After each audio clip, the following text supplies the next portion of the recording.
What's going on, everybody? So today it is July 9th here in south central Wisconsin, and I am out checking out the switchgrass, and this will be part 4 of the Switchgrass Series.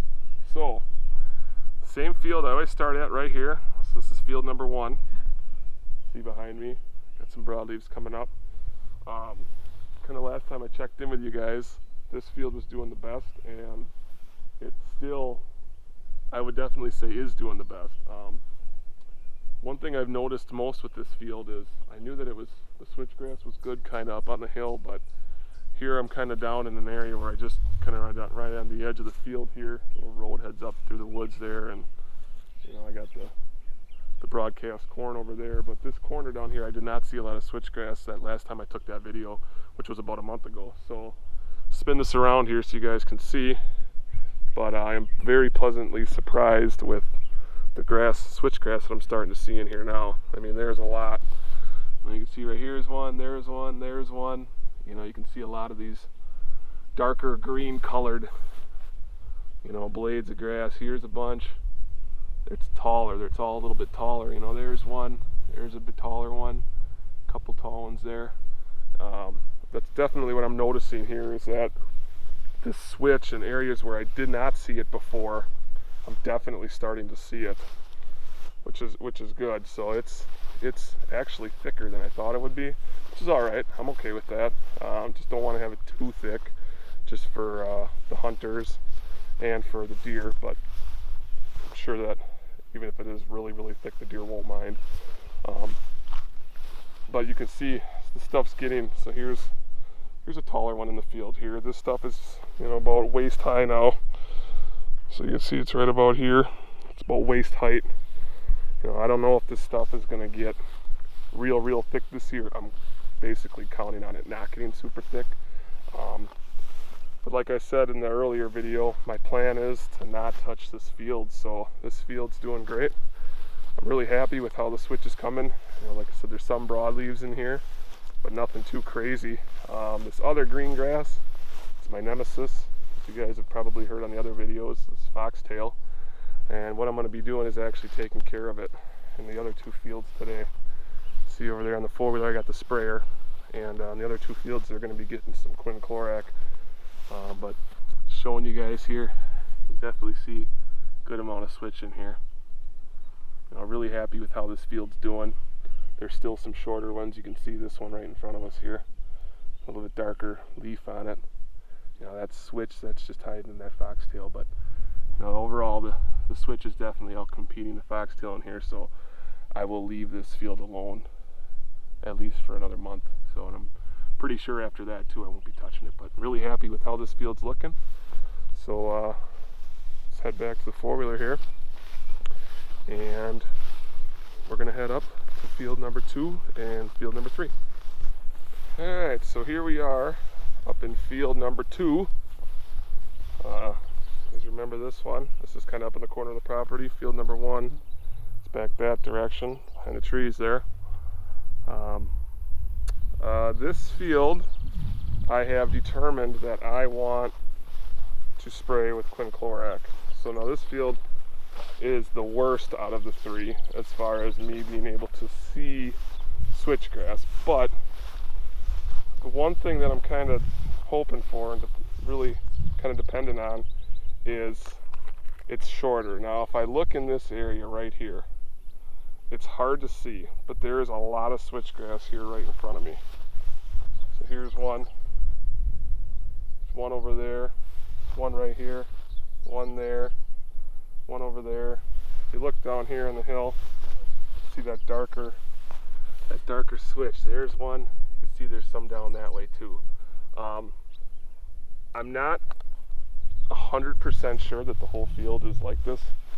I've been kind of walking around in here a little bit before, and I guess I just want to be safe that, you know, this field too, this is a prime example that I'm thinking of, you know, the soil, how good the soil is here, because you can see here too with this lighter stuff, this is all foxtail in here again.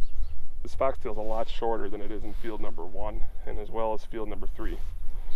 So I've come up with the idea that I am going to spray this with quinclorac today. So, show you guys the bottle here I'm walking around with. This is what I'm spraying today. Quinclorac 75 DF. So this is the stuff that's going to knock out foxtail. Did some reading in it and it knocks out like 4 different kinds of foxtail. This little bottle is 1 pound. See that, 1 pound? And this is kind of the literature or the breakdown of what this one bottle does. So it makes 1 acre. Got your 43,000 square feet in an acre. 1 tablespoon does 1,000 square feet. You end up doing the math and it's about 1 acre. So you got to make a concentration before you put this in the tank. So what I did is I threw it in a 5-gallon bucket. It's almost like pellets. It almost looks like almost chicken food, little pellets, and I mixed it up and it breaks down real easy. Just in a 5-gallon bucket, swirled it around a little bit. And I'm doing about 1.5 acres today, so I used 1.5 of these on these fields. So we're going to see what happens here. But here is what this stuff hopefully looks like. So I showed you guys this about a month ago. This is a lot shorter, so this is probably growing, I guess, 2-3 feet since last time I showed you. And this stuff here is about neck high. See, it's starting to get heads on it already. But here we are, it's only, what is it, July 9th today? And that's 1 seed, and look what that 1 seed can do. So that's exactly why I'm planting this stuff in these different little areas. Granted, these aren't huge pieces, but this is a good piece up in this corner too. I like planting this cover on the corner, or the edges of the property. I think those deer would like this. One for instance, so this is the field. This is all beans this year, all the way around. This is a huge field. It's probably 100 acres of beans. So one, it's cover so that the deer can't see out into that field. On the switchgrass corner up here, you know, and then it's just another area too. It kind of looks over the whole marsh. I want to keep it thick, so what I got is I got a hang-on stand right up in that willow tree there. It's a really nice setup. There's 4 trunks in there, so it's tough to see, and I can kind of overlook the whole marsh. This back corner of the property, I don't really press in here until probably end of October, unless maybe middle of October if there's a really nice cold front. But other than that, I just kind of stay out of this back corner here. And this whole edge down here, the deer love running there. So, but yeah, so as far as switchgrass goes, see, this is all foxtail in here. So there's some broadleaves over here too. What I might do is I'll spray this and I'll wait maybe a week, and we'll see what the foxtail is doing. But then I might potentially come out here and mow this at some point. So here's a switchgrass clump right here too. Another one over here. So there's definitely some switch in here. It's just a matter of how much, and that's kind of what this quinclorac is going to do. If the stuff is quite a bit shorter, just trying to keep it so it's not competing with the weeds. So this is field number 2. We're going to get after and spray this, and I will meet up with you guys in the last field, field number 3. So here we are up in field number 3. Just got done way across over there is where field 2 is. Field 1 would be on the other side of the woods over here. But up here in field 3, so I'm going to spray this one with quinclorac as well. See, there's just a ton of foxtail in here, and the switch looks good. So some areas like this, so this is that area in the last video I talked about that I could see this last year when I was mowing. I could see that there was switchgrass up in this corner because these were just like individual little stalks. Well, you can see what those individual stalks turned into. You know, they're starting to really spread. You know, one turned into 10, 15. I mean, that one's got all kinds. You know, it's really starting to spread. This field too, I'm starting to notice that areas where I did not see it last time I was up here, where I did not see any switch. So like here's an area right here in the middle. So there's one, there's one, there's one, there's one, there's one. You know, I didn't see any switch in this field whatsoever. Last time I was up here in this area. I saw it over there. I saw some down there, not as much, and I saw a little bit over here, but now I'm starting to see shorter blades coming up, shorter stalks. So yeah, overall looking good. Like I said, I'm going to spray this. I said it's July 9th today. I'm going to spray this, and I probably will not mow any of this, but after this quinclorac kills off this foxtail, at least I hope it does. Hopefully it doesn't hurt anything. This is, like I said, this is the first time I've ever dealt with quinclorac, so I'm not spraying it on all 3 fields, only 2 of them, in hopes that for some dumb reason it doesn't kill the switchgrass or do something stupid, or I apply it wrong, whatever it may be.